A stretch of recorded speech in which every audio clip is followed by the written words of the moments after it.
A man at the pinnacle of his professional life, with a world of riches seemingly within his grasp, resolved to bestow upon his youthful paramour a weekend steeped in unparalleled opulence. He secured the presidential suite at the St. George Royal Hotel, the city's most esteemed five-star haven, a testament to a lifetime of amassed power and wealth. He was confident in his meticulous planning, a flawless escapade, a secret sanctuary shielded by soundproofed walls. He harboured no doubt that his wife, a demure, attractive woman whom he privately regarded as little more than a decorative accoutrement for his home, would remain blissfully unaware, yet he committed a single calamitous error, a colossal miscalculation. Donovan Steele instructed his chauffeur to proceed to the incorrect hotel.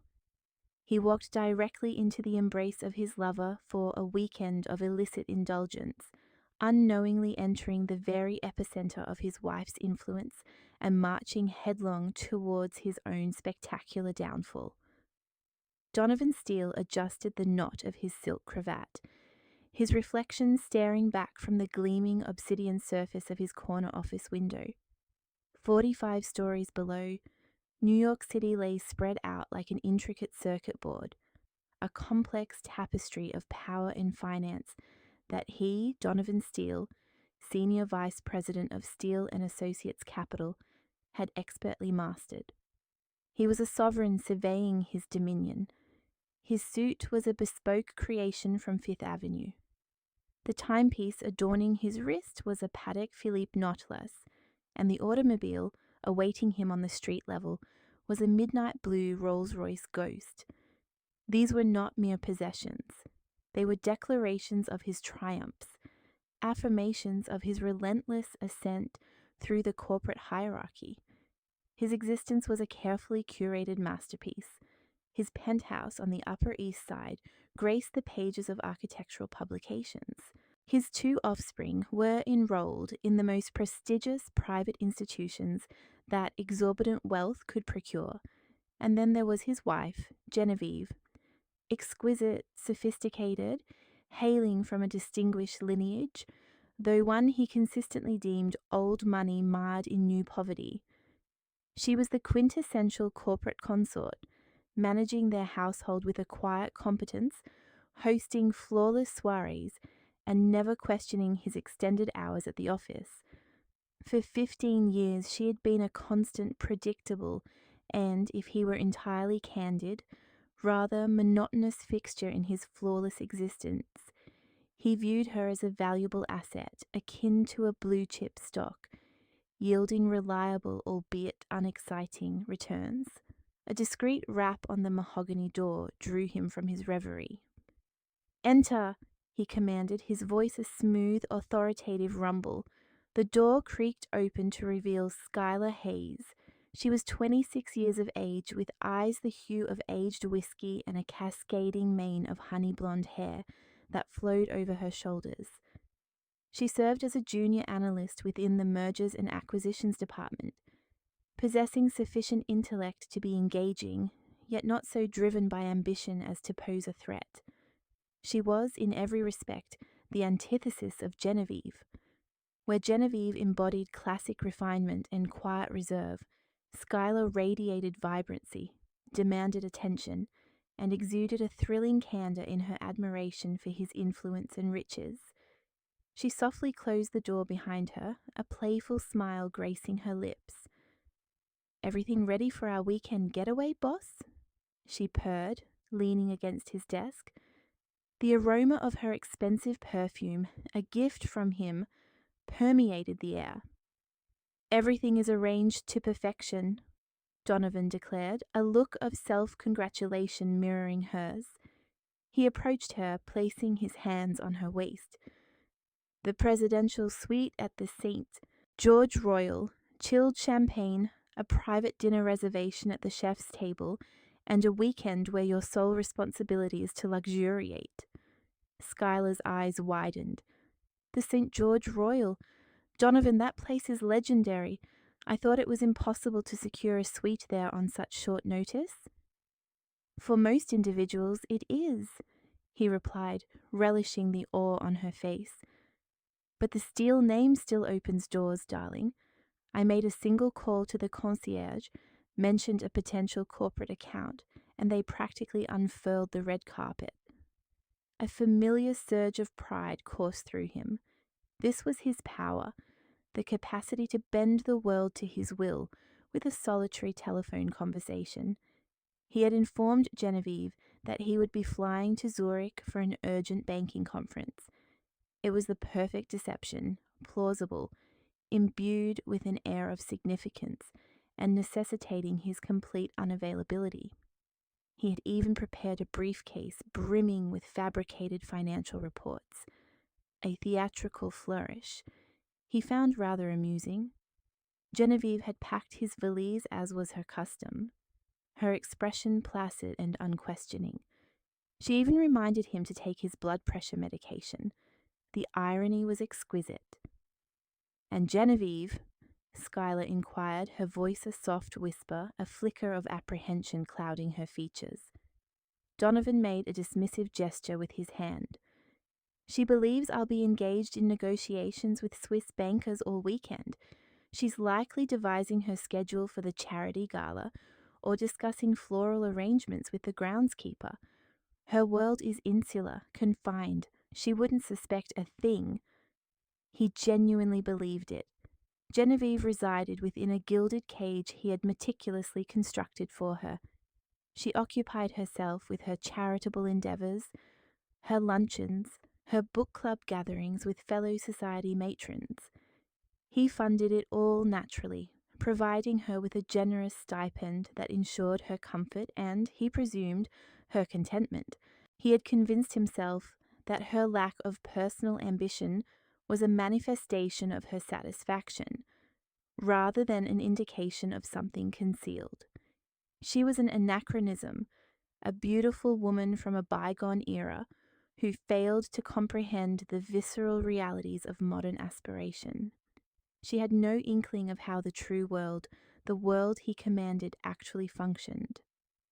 Good, Schuyler sighed, nestling into his embrace. I want you all to myself.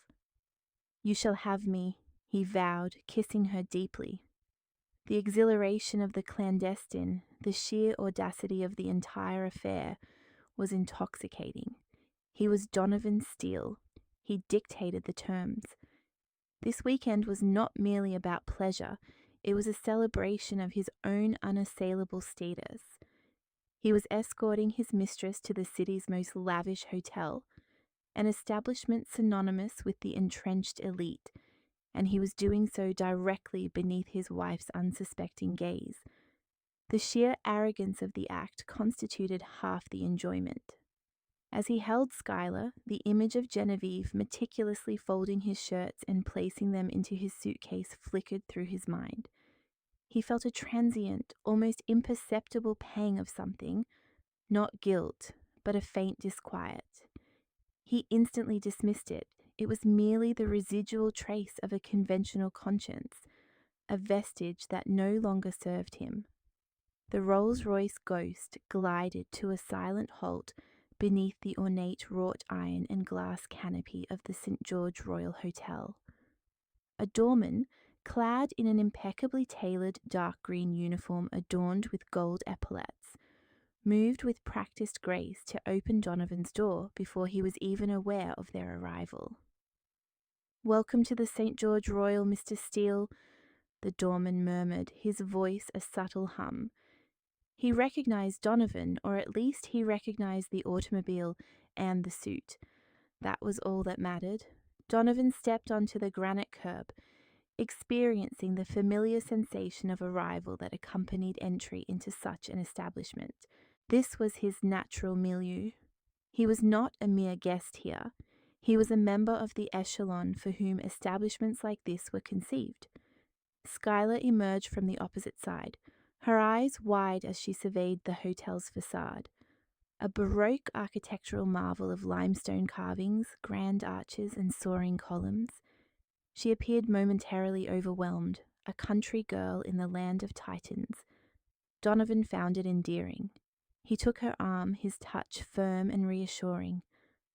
"Try to appear as though you belong," he instructed with a condescending smile. Her fleeting insecurity dissipated, replaced by a resolute spark in her gaze. She lifted her chin, squeezed his arm, and together they swept through the revolving brass doors. The lobby was breathtaking, a veritable cathedral of affluence. The ceiling soared 3 stories high, adorned with a magnificent fresco depicting classical deities at leisure amongst the clouds. A colossal crystal chandelier, reputedly salvaged from a French palace, hung suspended in the center, casting a warm, golden luminescence over the entire space. The floors were a checkerboard of Italian marble, polished to a mirror-like sheen. The air was thick with the delicate scent of fresh lilies and the subtle aroma of old money. The hushed tones of polite conversation, the distant clinking of glasses from the lobby bar, and the gentle melodies of a live pianist coalesced into a symphony of refined tranquility. Donovan strode purposefully toward the front desk, a long, imposing counter fashioned from polished mahogany. A woman with an elegant chignon and a welcoming smile immediately directed her full attention to them. "Good afternoon, sir. Welcome to the St. George Royal." "Donovan Steele," he announced, placing his American Express Centurion black card on the counter. "I have a reservation for the presidential suite." The receptionist's professional smile remained unwavering, but Donovan detected a flicker of heightened respect in her eyes. The presidential suite was not merely a room, it was a statement. It was reserved for royalty, heads of state, and titans of industry. "Of course, Mr. Steele. We have been anticipating your arrival," she stated, her fingers gracefully navigating the keyboard. "Everything is in order. Your luggage will be delivered immediately. We have also taken the liberty of chilling a bottle of Dom Perignon 2008 for your welcome." "Excellent," Donovan responded with a perfunctory nod, his sole acknowledgement. He turned to Skylar, who was diligently attempting to project an air of nonchalance, yet failing to conceal her elation. She was subtly capturing a photograph of the chandelier with her mobile device. He gently lowered her hand. "No photographs, darling," he murmured. "It's rather gauche. You're not a tourist." She flushed slightly but complied, pocketing her phone. "Right, my apologies. It's just astonishing." A bellman, an older gentleman with a remarkably erect posture and a discreet demeanor, appeared at their side. "Mr. Steele, if you would be so kind as to follow me, I shall escort you to your suite." They followed him through the expansive lobby, their footsteps softly muffled on the marble. They passed elegantly attired patrons and a silent contingent of staff who seemed to move with a quiet, synchronized purpose. The elevator was a wood-paneled jewel box, complete with a plush velvet bench. As it ascended smoothly, the bellman spoke in a low, respectful tone. "The presidential suite is situated on the penthouse level, sir. It features its own private elevator access for absolute discretion." He presented Donovan with a weighty, gold-plated keycard. "You will have a dedicated butler, Mr. Henderson, at your 24-hour disposal. He is awaiting your arrival upstairs." "Very good," Donovan replied dryly. The elevator doors opened directly into a private antechamber. Rich, dark wood double doors stood before them. The bellman opened them and stepped aside with a flourish. The suite was even more magnificent than Donovan had envisioned. It was less a hotel room and more a sprawling residence. The living area boasted floor-to-ceiling windows, offering a 180-degree panoramic vista of the city skyline and the verdant park below. A grand piano occupied one corner, a fully stocked bar another. The furnishings were a sophisticated juxtaposition of antique pieces and contemporary design, all upholstered in sumptuous cream, gold, and royal blue velvets and silks. Schuyler emitted a gasp, releasing Donovan's arm and twirling in the centre of the room. "Donovan, this is larger than my entire apartment building." He chuckled, a rich, self-satisfied sound. "This, my dear, is how the other half resides. No, wait, this is how the other 1% lives." The bellman provided a brief tour: the formal dining room, the study, the master chamber with its opulent four-poster bed, and a bathroom that resembled a marble sanctuary, complete with a sauna and a jacuzzi tub offering captivating views of the city. After the bellman received a generous gratuity and departed, Donovan approached the bar and poured 2 glasses of the chilled Dom Perignon. He handed one to Schuyler, who was standing by the immense window, utterly mesmerized by the view. "A toast," he proposed, clinking his glass against hers, "to a perfect weekend." "To us," she reciprocated, her eyes alight with adoration. They sipped the exquisite champagne, its effervescence dancing on their palates. Donovan felt invincible. Every element was perfect.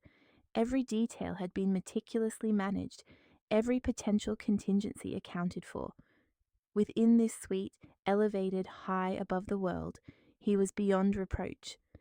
He had successfully compartmentalized his life: the beautiful wife in her Upper East Side penthouse, the alluring mistress in this celestial palace. He believed he wielded absolute dominion over his universe, a master puppeteer, manipulating every crucial string. He had no awareness that one of those strings, one he had long considered severed and forgotten, was intrinsically connected to the very foundations of the edifice in which he stood. The inaugural day unfolded as a blur of hedonistic perfection. They indulged in room service from a seemingly inexhaustible menu.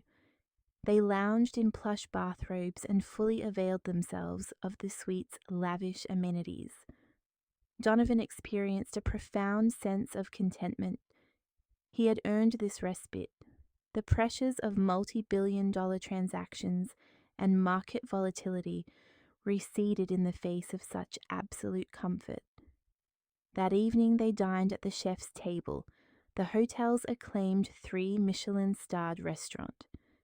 The maitre d' greeted Donovan by name, seating them at the most desirable table, a secluded corner banquet overlooking the restaurant's private garden. The repast was an elaborate spectacle of culinary artistry. Course after course arrived, each more sublime than the last. Donovan ordered a bottle of Chateau Margaux that cost more than Schuyler's monthly rent, and savoured the widening of her eyes when he divulged the price. He was showcasing his prowess for her, and she was the ideal audience. Throughout the evening he regaled her with narratives of his corporate conquests, of deals consummated and adversaries vanquished. He portrayed himself as a contemporary titan, and she listened with rapt attention, her hand resting on his thigh beneath the table. He felt more potent, more alive than he had in years. This was the affirmation he craved, the adoration that his wife Genevieve had never quite bestowed. Genevieve's admiration had always been quiet, understated. It was the serene approval of a partner, not the breathless devotion of a worshipper. The following morning, Donovan awoke late. Sunlight streamed through a gap in the heavy silk draperies.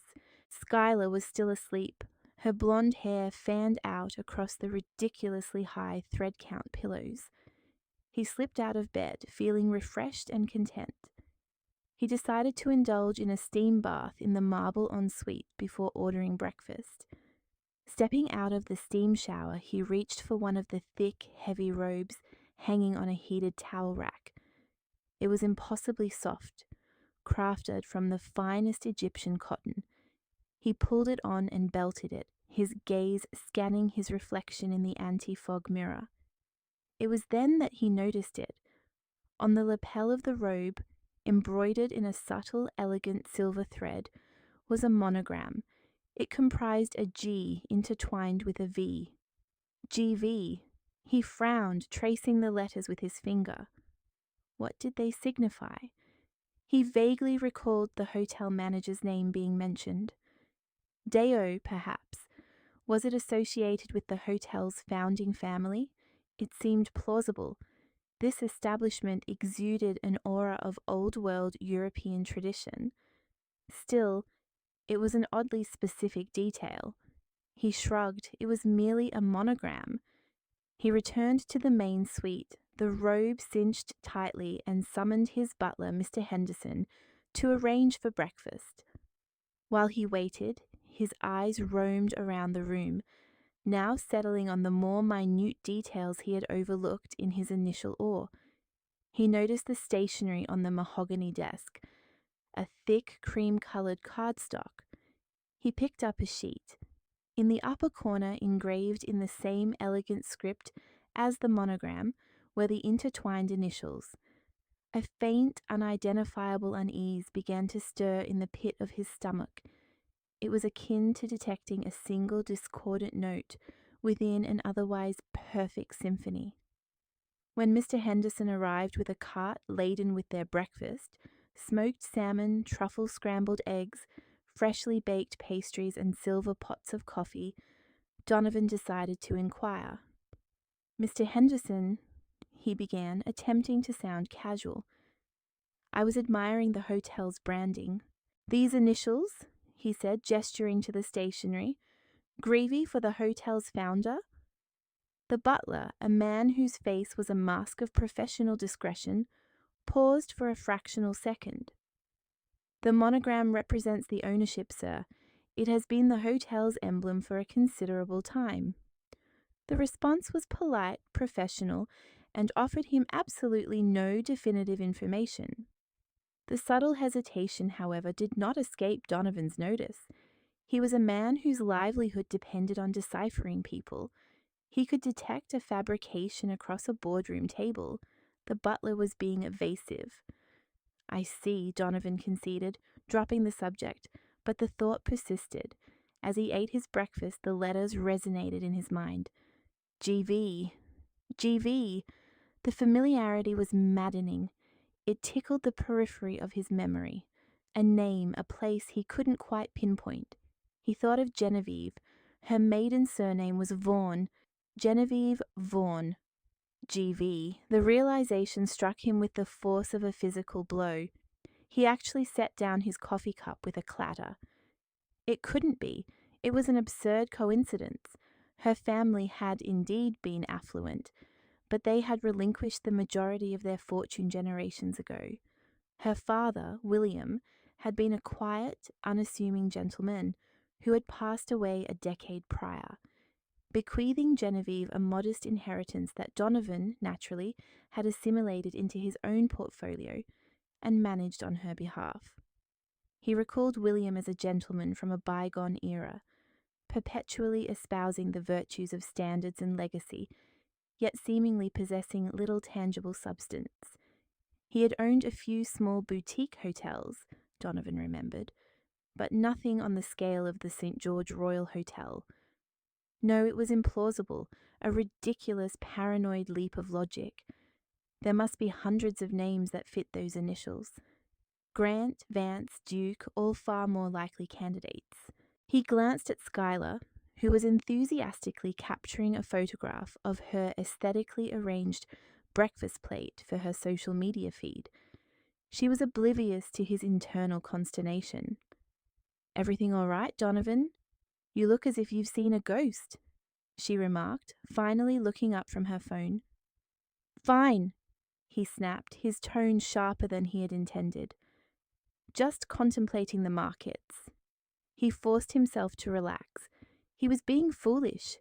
He stood on the precipice of a perfect weekend, and he was allowing a trivial monogram to unsettle him. He was Donovan Steele. He was in control. This was his world, his hotel, his weekend. The initials were a mere coincidence, nothing more. Yet for the remainder of the day, he couldn't shake the pervasive sense of disquiet. He began to perceive the monogram everywhere, on the diminutive silver sugar tongs, on the leather-bound room service menu, subtly incorporated into the corner of the linen napkins. Each sighting evoked the image of his wife's serene, placid countenance, the woman he believed he knew so intimately, the woman he had dismissed as uncomplicated and predictable. The gilded cage he had constructed for her suddenly appeared less like a prison and more like a fortress, one he had never bothered to scrutinize from within. The unsettling notion insinuated itself uninvited. What if he didn't know his wife at all? For their concluding evening, Donovan had orchestrated a plan to recapture the magic of their first. He made another reservation at the chef's table, this time requesting the chef's tasting menu, accompanied by premium wine pairings. He was resolute in his determination to dispel the peculiar paranoia that had clung to him since morning. He would submerge his unease in vintage Bordeaux and reassert his command. He and Skylar dressed. He donned a sharp, custom-made dark suit, and Skylar wore a stunning, backless red dress that he had procured for her. As they stood before the mirror, a sense of calm returned. They presented themselves as a formidable couple. They belonged here. The monogram was a phantom, an invention of an overactive imagination. They descended to the restaurant. The private elevator transported them once more into the realm of hushed elegance. The maitre d', a polished Frenchman named Jean-Luc, greeted him with an even more effusive smile than the previous evening. "Mr. Steele, a distinct pleasure to welcome you back. Your table is prepared. The chef is most eager to present tonight's tasting menu." They were escorted to the same secluded banquet. Donovan settled into the plush velvet seating. The familiar surroundings offered reassurance. He had a bottle of Krug delivered, a gesture intended to banish his last foolish anxieties. Skylar remarked, leaning in and placing her hand over his. "You know, this has been the most extraordinary weekend of my life. I feel like a fairy tale princess." Donovan, his confidence renewed, replied, "You absolutely deserve this. I was being absurd. This is my life. I made all of this happen." The initial courses were exquisite, a delicate presentation of oysters, followed by pan-seared scallops accompanied by a citrus-infused foam. Their conversation flowed effortlessly, and Skylar's laughter was a melody that dissolved his lingering doubts. Just as he was about to propose a toast to their future, he sensed a palpable change in the restaurant's ambiance. A hushed energy, a tremor of apprehension, seemed to emanate from the entrance. The usually composed staff stood a little more rigidly. Jean-Luc, the maitre d', was speaking in a low, urgent tone to a man in a dark suit with a security earpiece. Donovan observed with detached interest, commenting to Skylar, "Looks like some very important guests are arriving." A moment later, Jean-Luc began making his way toward their table. His expression, a carefully maintained facade of regret and respect, appeared deeply uneasy. "Mr. Steele," he began, his voice hushed. Donovan, a hint of annoyance in his tone, inquired, "Is there an issue?" Before Jean-Luc could respond, the source of the stir became evident. A small contingent of individuals had entered the establishment and were now positioned near the entrance, their gazes sweeping across the room. At the forefront of this group stood a woman. Donovan's blood ran cold. The champagne flute in his hand suddenly felt weighty, his fingers turning numb. It was Genevieve. This was not the Genevieve he had left at home, the one who favored cashmere cardigans and understated pearls. This was an entirely transformed individual. She was attired in a strikingly sharp, dark navy pantsuit that accentuated her tall, slender physique.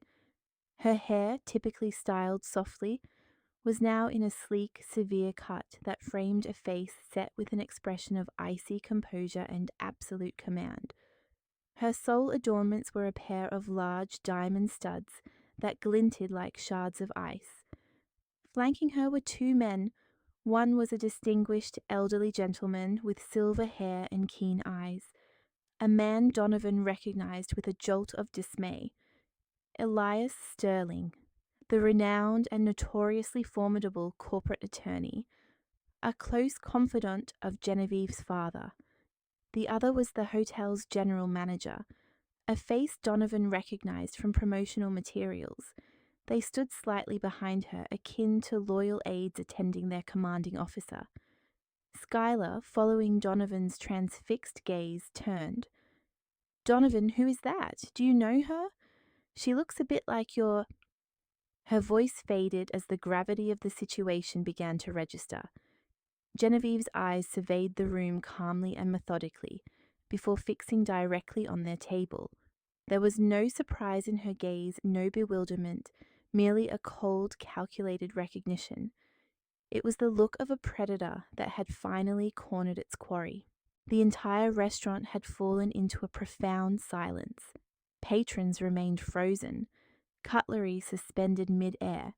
Their hushed conversations abruptly ceased. The sole audible sound was the soft click of Genevieve's heels on the marble floor as she began to approach them. It felt like the longest walk of Donovan's life.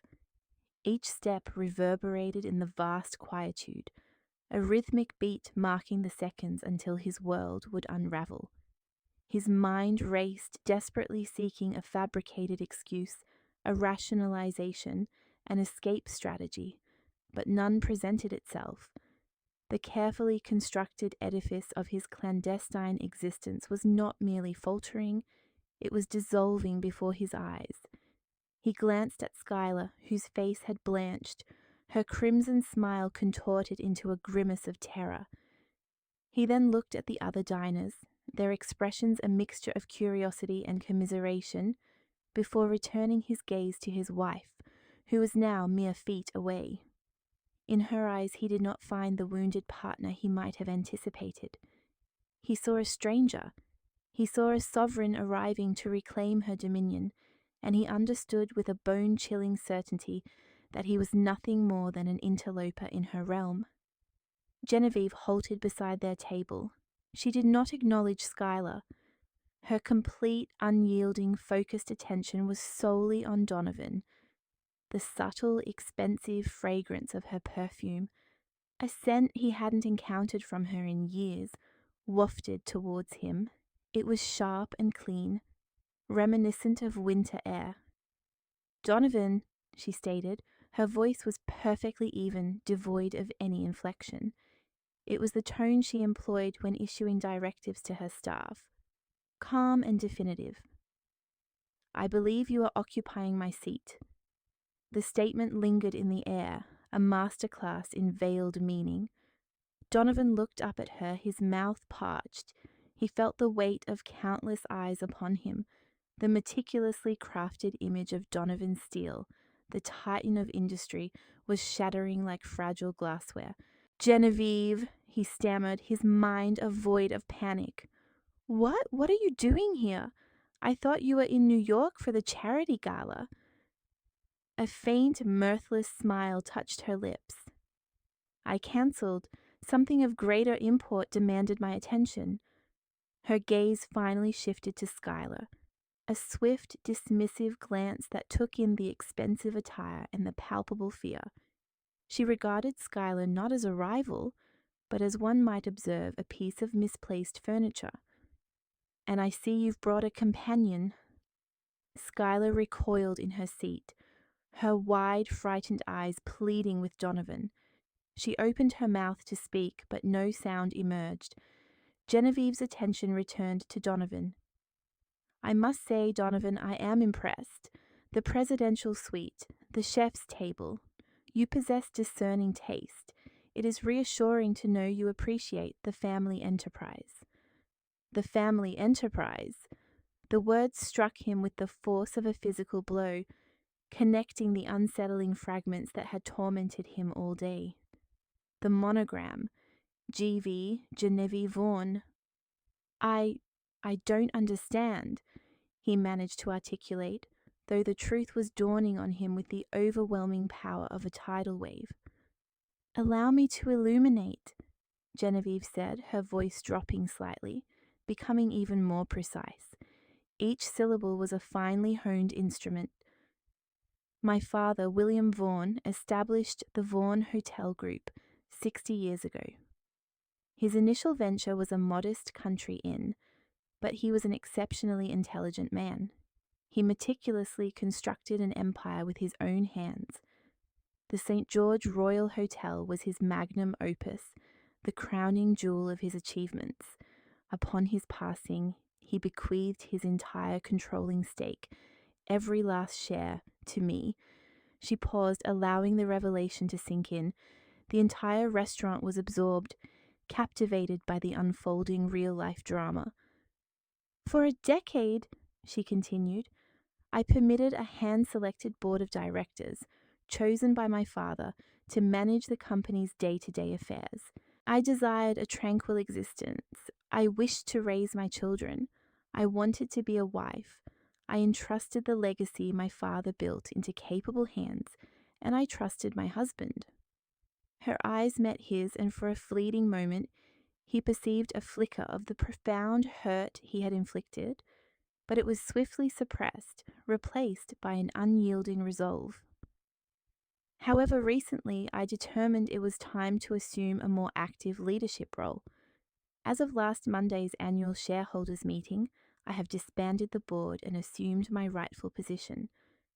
I am the sole acting chairman of the Vaughan Hotel Group, which encompasses this very hotel and 117 others globally. The monogram you have been observing ubiquiteramente does not signify some viscount. It stands for Genevieve Vaughan. Welcome to my hotel, Donovan." The silence in the room was absolute. Donovan felt the colour drain from his face. He was not a conqueror in occupied territory. He was a fool who had orchestrated a celebration in the lion's den, unaware that the lion was home. Genevieve then directed her gaze towards Schuyler. "Miss Hayes, is it not?" Schuyler nodded, her body trembling. "You are an analyst at Steele and Associates Capital. I believe engaging in an affair with a senior vice president, your direct superior, constitutes a blatant violation of your firm's code of ethics, not to mention a profound lapse in judgment. Consider your employment nullified. Mr. Sterling has already been in contact with your firm's head of human resources and its board of directors. I would advise against reporting to the office on Monday." Schuyler emitted a small, stifled gasp. Her dream weekend had devolved into a career-ending catastrophe. Finally, Genevieve turned her attention to the man she had been married to for 15 years. "As for you, Donovan, our joint bank accounts, which contain my family's trust funds that you so generously offered to oversee for me, have been frozen. The locks on the Upper East Side penthouse have been changed. Your belongings are currently being packed and will be dispatched to your office. Do not bother returning home. You are no longer welcome there." She extracted a single document from her clutch and placed it on the table between Donovan's plate and his wineglass. "These are the divorce papers, prepared by Mr. Sterling. My terms are non-negotiable. You will discover that I have been meticulously documenting your indiscretions for the past 3 years. You will sign them. You will depart with nothing but the clothes on your back. And you will not see our children without my explicit, supervised consent. Should you contest this, I will employ the full extent of my resources to dismantle not only your career, but your very reputation. I will ensure the name Steele becomes synonymous with humiliation and failure in every financial sphere, worldwide. Is that understood?" Donovan could only stare at her, speechless. The woman he had patronized, underestimated, and dismissed as mere decoration had just systematically dismantled his entire existence in under 3 minutes, in a public arena, with the cold precision of a surgeon. With that, she turned away. "Jean-Luc," she said to the maitre d', who stood pale and rigid, "please ensure Mr. Steele's guest is escorted from the premises, and present Mr. Steele with the complete bill for his stay. He will be settling it with his personal card. She cast one final lingering look at Donovan. It was a look of absolute finality, signifying the closing of one chapter and the dawn of another. There was no malice in it, only a deep, chilling indifference. Then, accompanied by her attorney and the hotel's general manager, Chairman Genevieve Vaughan turned and exited the restaurant, her posture impeccable, her control absolute, leaving behind the smouldering wreckage of the life she had just incinerated. For a long moment after Genevieve's departure, Donovan remained immobile, a statue of shock and mortification. The silence in the restaurant finally shattered with a choked sob from Skylar. She shoved her chair back, her face a ruin of smeared mascara and disbelief. "My job," she whispered, looking at Donovan as if seeing him for the first time, not as an industry titan, but as the architect of her downfall. You said everything was under control." "I thought it was," he stammered, the words tasting like ash in his mouth. Two discreet but firm security guards materialized beside their table. Jean-Luc, the maitre d', approached, his face a mask of professional regret. "Madame," he said softly to Skylar, "if you would kindly accompany us." Skylar looked desperately from the guards to Donovan, but he offered no assistance. He couldn't even meet her eyes.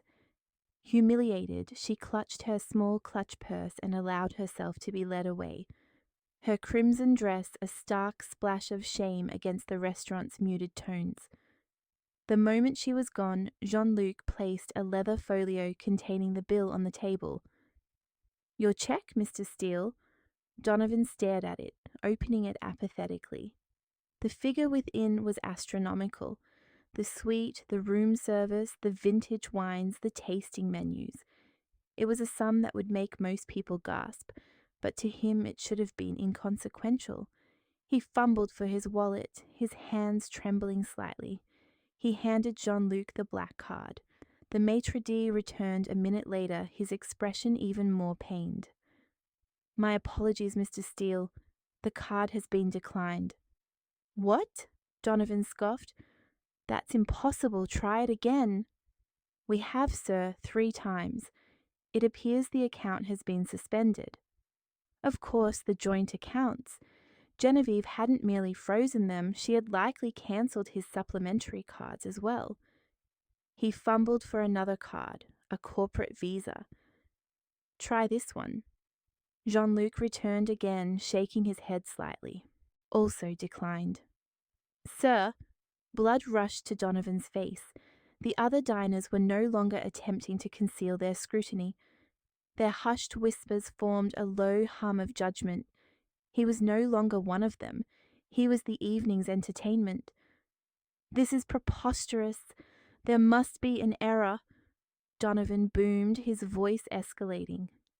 The general manager, the same man who had flanked Genevieve, approached the table. His demeanor was no longer deferential. It was cold, official. "Mr. Steele, perhaps you have an alternative method of payment. If not, we will be compelled to consider this a case of theft of services and involve the authorities." The threat hung in the air, thick and suffocating.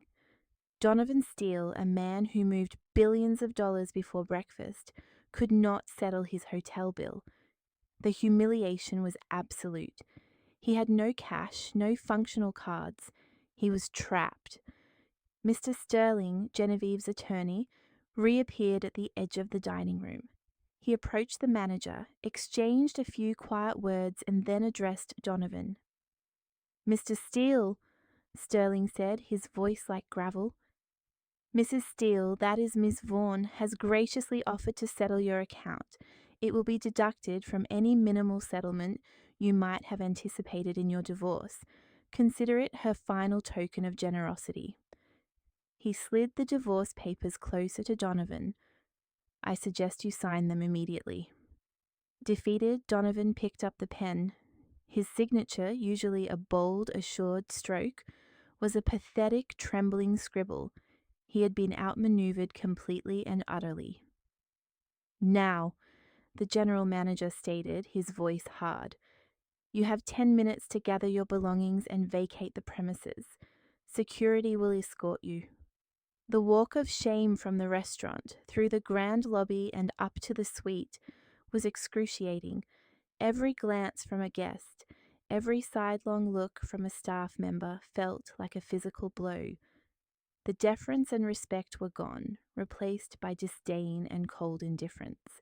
In the suite, his belongings had already been carelessly tossed into his suitcase by a stony-faced butler. 10 minutes later, Donovan Steele stood on the curb outside the St. George Royal Hotel, the very spot where he had arrived, feeling like a king barely 24 hours prior. The doorman who had greeted him so warmly now looked straight through him. His Rolls-Royce was gone, presumably towed, as it was registered in Genevieve's name. A light drizzle began to fall, a cold, miserable rain. He attempted to summon an Uber, but his app was linked to his cancelled cards. He stood there, a man in a $1,000 suit with a useless phone and an empty wallet. As taxis and limousines sped past, he was stranded. He began to walk, the drizzle soaking the fabric of his thin suit. He had nowhere to go. His home was no longer his. His office would be a place of profound shame. His friends, he knew, would align themselves with power and old money. They would side with Genevieve Vaughan. The news of this spectacular public humiliation would traverse their social circles with the speed of light. He located a payphone, a relic of a bygone era, and used the few coins in his pocket to call his only remaining ally, a junior partner at his firm named Frank. "Frank, it's Donovan. I'm in trouble, serious trouble." He attempted to explain, but his narrative emerged as a jumbled, panicked ramble. Frank listened, and after Donovan finished, there was a long pause. "Donovan," Frank said, his voice tight, "I just received an email from the board. It concerns you. They're calling an emergency meeting for Monday morning. Donovan, they're invoking the morality clause. Genevieve's lawyer sent them a comprehensive dossier. Photographs, bank statements, everything. They're going to terminate you." The receiver slipped from Donovan's numb fingers, clattering against the metal of the phone booth. It was over, everything. In a single night, he had lost his wife, his children, his home, his mistress, his career, and his fortune. Genevieve hadn't merely defeated him, she had erased him. He looked up toward the glittering penthouse suite of the St. George Royal Hotel, a beacon of power high above the city. He had flown too close to the sun, failing to realize that the sun was his wife, and now he was in freefall with no land in sight. 6 months later, the world had moved on, and Donovan Steele had been left behind. The name that once commanded respect on the NYSE floor was now a whispered cautionary tale, a ghost story recounted to young, ambitious associates about the perils of arrogance. As Genevieve had promised, her victory was not merely his defeat, it was his complete and utter obliteration. The emergency board meeting at Steele and Associates Capital had been a mere formality, a swift and clinical execution. His office was cleared out before he could even process his termination. The morality clause, a piece of corporate jargon he had never heeded, had become the guillotine that severed him from his life's work. His new reality was a suffocating shroud of anonymity and failure. The Upper East Side penthouse was replaced by a third-floor walk-up in a distant borough, a dwelling that exuded an aroma of dampness and his neighbors' cooking. The floor-to-ceiling windows that once offered panoramic city vistas now presented a single grimy pane overlooking a graffiti-scarred brick wall. The silence of his former life, a silence of refined luxury, was supplanted by the incessant clamor of sirens, arguing neighbors, and the rattling groan of the ancient radiator. He sold the Patek Philippe, then the cufflinks, then the art collection he had so cherished. Each sale represented a small death. eroding the man he once was until only an empty husk remained. He now worked at a nondescript financial services firm called Apex Solutions, a name so generic it was an insult. His corner office was a cramped cubicle beneath the harsh glare of flickering fluorescent lights. He, who once swayed markets with a single telephone call, now spent his days performing tedious data entry and compliance checks, tasks previously handled by interns. His supervisor was a man 15 years his junior, a smug, ambitious graduate who treated Donovan with barely concealed contempt, fully aware of his past status and reveling in his downfall. Occasionally, he observed young women in the office, bright and eager, who reminded him of Skylar, and he experienced a surge of bitter resentment. It was not remorse for her ruined career, but anger that his appetites had led him to this precipice. His nights were the most arduous. The profound isolation was a tangible presence in his small apartment. He attempted to contact old friends, the men with whom he had shared cigars and century-old whiskey. The calls went unanswered. The few who did pick up were brief and curt, quickly fabricating excuses before ending the conversation. He was a liability, a social pariah. He was no longer part of the exclusive club, merely a man in a modest apartment haunted by the phantom of his former existence, consuming self-pity like poison every night with cheap whiskey. While Donovan descended into the mire of his own making, Genevieve ascended. In assuming her role as chairman of the Vaughan Hotel Group, she proved not only competent, but formidable. The years of quiet observation, of being underestimated and dismissed, had forged her into a shrewd and decisive leader. She perceived opportunities that the old board, composed of men comfortable with the status quo, had overlooked. One afternoon in the main boardroom on the top floor of the Vaughan Tower, she presented her signature proposal, the Vaughan Green Initiative.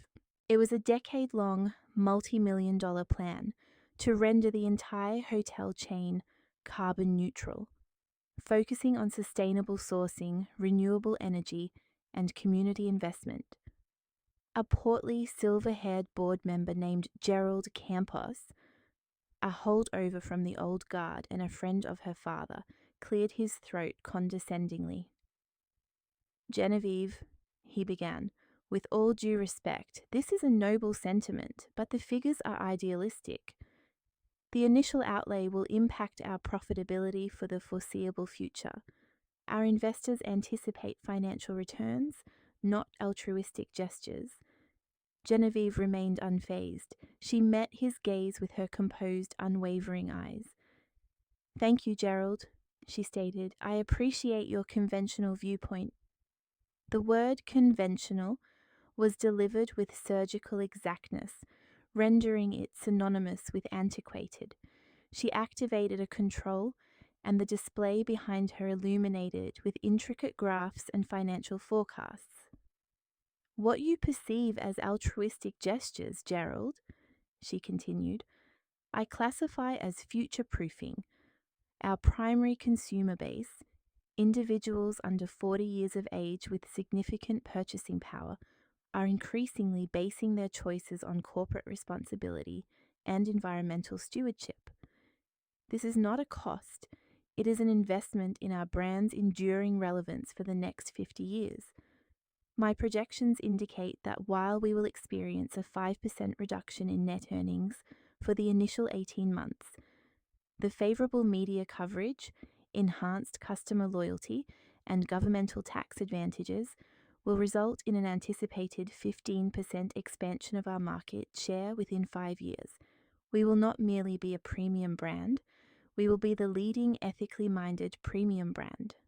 She paused, allowing her words to resonate. "My father established this enterprise on the principles of excellence and heritage.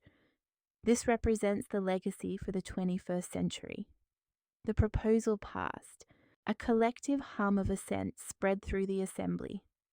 Gerald Campos slumped into his seat, vanquished. From a secluded area, Elias Sterling observed, A rare expression of pride graced his features. The slumbering giant had truly awakened. Genevieve's new existence extended beyond the executive suite. The Upper East Side penthouse, once a sterile testament to Donovan's achievements, underwent a transformation. It now exuded warmth and conviviality. She dedicated herself to her children, genuinely present for the first time. She assisted with their studies, attended their school functions, and engaged in profound discussions about their aspirations and anxieties. She discovered the fulfillment in the simple, genuine moments she had overlooked while embodying the role of the perfect corporate spouse. She was no longer solely a chairperson. She was a nurturing mother, an inspiring leader, a complete individual, finally living her life according to her own stipulations. On a brisk autumn evening, Donovan was returning home from the subway station, the collar of his lightweight coat drawn up against a sharp wind. The metropolis, once his dominion, now felt foreign and unwelcoming. He stopped at a newsstand. The vibrant sheen of the publications presented a stark contrast to the drab pavement. And there she was. Her visage graced the cover of Forbes. It was a captivating portrait. Genevieve stood on the balcony of the presidential suite at the St. George Royal Hotel, his former suite, with the city's nocturnal illumination shimmering behind her like a carpet of precious gems. Her gaze met the lens directly, an expression of serene authority and unshakable self-assurance evident on her features. The headline proclaimed her ascendancy. Genevieve Vaughn, how the unassuming heiress revitalized a global conglomerate. His hand quivered as he purchased the magazine. Returning to the suffocating quiet of his residence, he sat beneath a solitary, subdued lamp and perused the article. It was an adulatory piece, a masterful tribute to her brilliance. It meticulously detailed her sustainability initiatives, her astute acquisitions of boutique hotel groups, and her employee profit-sharing scheme. It even included remarks of reluctant admiration from industry competitors. Then it transitioned to her personal life. Following an amicable dissolution of her marriage, the article stated, Vaughn has dedicated her focus to her children and her role as a transformative force in the hospitality sector, demonstrating that a new phase can yield the greatest rewards. Amicable divorce. The phrase elicited a sharp, rasping chuckle from his chest. He was not a villain in her narrative. He was not even a passing mention. He was a corrected typographical error, an inconvenient detail expunged entirely from the account. He allowed the magazine to slip from his grasp. It descended to the floor, landing with Genevieve's triumphant image staring upward. He had never truly seen her. For 15 years he had looked at her daily, perceiving only a reflection of his own accomplishments, a beautiful passive adornment. He had failed to recognize the keen intellect, the compassionate heart, and the unyielding core of strength that permeated her being. He had believed himself to be the architect of his existence, a celestial body around which all else revolved. However, he had merely been a minor satellite, orbiting a star, and he had been profoundly misguided to believe his own faint luminescence was the origin of all power. He rose and approached the window, gazing out at the dark, unyielding brick facade that constituted his outlook. He envisioned her standing in her office at the apex of the Vaughan Tower, overlooking the boundless, glittering panorama of the city, a city now hers to command. From that vantage point, a new era had dawned for Genevieve Vaughn, radiant and full of promise. For Donovan Steele, relegated to the shadows below, it was a perpetual and thoroughly merited decline. Donovan Steele confronted the most profound realization: the individual you least expect to possess power may, in fact, hold all the advantages. He had regarded his wife as mere embellishment to his perfect life, only to discover she owned the entire structure, and he was nothing more than a transient occupant who had lingered far too long.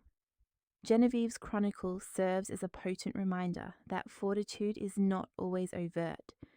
At times, it is the quiet, persistent strength that patiently awaits the opportune moment to reassert its dominion. It is a narrative of retribution, empowerment, and the significant repercussions of deceit. Did you enjoy my story, and from which city are you tuning in? Let us connect in the comments section. If the narrative resonated with you, your support through a super thanks would be greatly appreciated, enabling me to continue sharing similar stories. Thank you immensely for your gracious support. I eagerly await your feedback on the story. On your screen, you will find 2 additional life stories that I highly recommend. My channel offers a wealth of further content. Please remember to subscribe. Until our next life story.